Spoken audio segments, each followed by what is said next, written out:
सकाळ सकाळ मस्त आवरलं, आंघोळ बिंघोळ केली आणि निघालो एकदाचं कॉलेजला. आज काय कपडे इस्त्री करायचे नव्हते, कारण की ऑलरेडी 2-4 दिवसाचे करून ठेवले होते, म्हणजे करून ठेवले होते, काकांनी दिले होते आणून आधी. एक लेक्चर संपवलं आणि मग खाली पाणी प्यायला आलतो. थोड्या वेळाने लेक्चर चालू होणार होतं. दुसरं लेक्चर चालू व्हायच्या आधी म्हणलं चला हॉस्टेलला जाऊन येऊ. मग मी, साहिल आणि समीर तिघंही निघालो हॉस्टेलला. कारण की हिमांशून ते सगळे हॉस्टेललाच होते. म्हणले हॉस्टेललाच या, कारण की लेक्चरला लय वेळ आणखी. म्हणलं ठीक आहे लगेच येतो. आलो तर खरं आम्ही हॉस्टेलला. बघा हा गडी एकटा काय विचारत का बसलाय, हा फोनमध्ये आणि हा बी गडी फोनमध्ये. मग आलो लेक्चरला आलो खरं, पण सरच उशिरा आले. लेक्चर ते संपलं. मग बघा ह्या गडीचं काय चाललंय इकडं, नेमकं करतोय काय त्यात त्याला बी कळाना. नुसतं येड्यावानी करत बसलं तिथं. ते काय तर सर्किट होतं वाटतं ते पण. मग सगळं झालं. मग आम्ही सगळे निघालो जेवायला. जेवण ते सगळं केलं आणि मग म्हणलं आज कुठं तर फिरो. कालच्याच रोडला आलतो इकडं. म्हणलं पुढं कोणता रोड आहे आणखी ते पण बघू. तिकडं काय ते बघायला गेलो तर खरं, पण पुढं आलो तर इकडं मोर दिसले, पण आमच्या आवाजाने ते सगळे पळून गेले. तेव्हा का थोडी हालचाल दिसली असेल तुम्हाला. मग बघा सगळं आम्ही बघायला गेलो तर त्या साईडला एक रोड होता. म्हणलं चला तिकडं पण जाऊन येऊ. गेलो तर खरं आम्ही तिकडं, पण ते सगळं बंदच. तिकडं डायरेक्ट भिंतच आहे. भिंत नाही म्हणजे गेट आहे. ते गेट उघडलं की दुसऱ्या साईडला म्हणजे हायवे आहे तिकडं.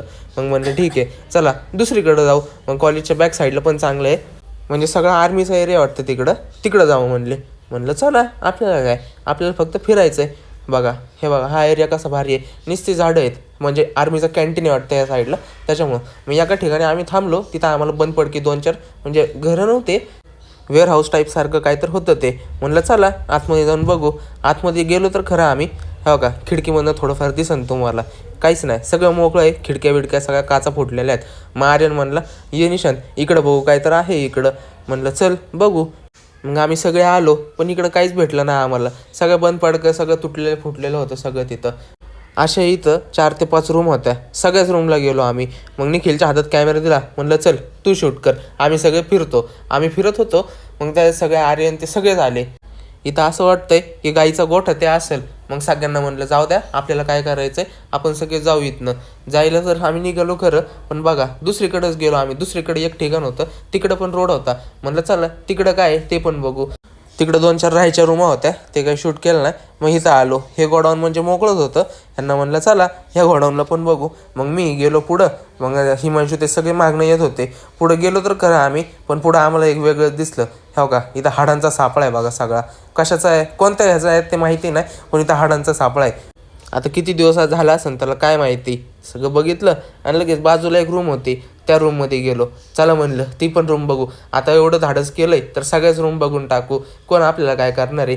त्या रूममध्ये गेलो तर का तिथं बघा हे आता गाईचं आहे का कशाचं आहे ते माहिती नाही. गाईचं किंवा म्हशीचं नाही तर बैलाचं, तिघांपैकी एकाच म्हणजे शिंगासन आहे तर कापून ठेवलेलं होतं ते.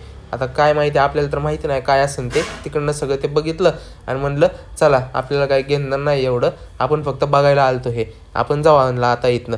मग आम्ही सगळ्यांनी गाड्या काढल्या आणि सरळ कॉलेजकडे निघालो. कॉलेजमध्ये आलो खरं तर का आमचे एक्सपिरियंट बघा, स्प्राईट आहे आणि कुल्फीवर स्प्राईट टाकून हा गडी खातोय. आम्ही पण इंडियन हॅकर आहे, आम्ही एक्सपेरिमेंट करणार म्हणजे करणारच. गडीला कशी टेस्ट लागली असेल त्यालाच माहिती. म्हणलं बाद झाली मस्ती, आता जाऊ वापस कॉलेजला. मग आम्ही सगळे कॉलेजकडे निघालो. मग आतमध्ये वर्गात येऊन बसलो तर खरं तिथंही मस्तीच चालू केली आम्ही. शिकवण्यात होते म्हणजे सर थोडंफार. मग त्यांचं झालं आणि मग सगळे चहा ते प्यायला आम्ही इकडं कॅन्टीनला आलो. मग सगळे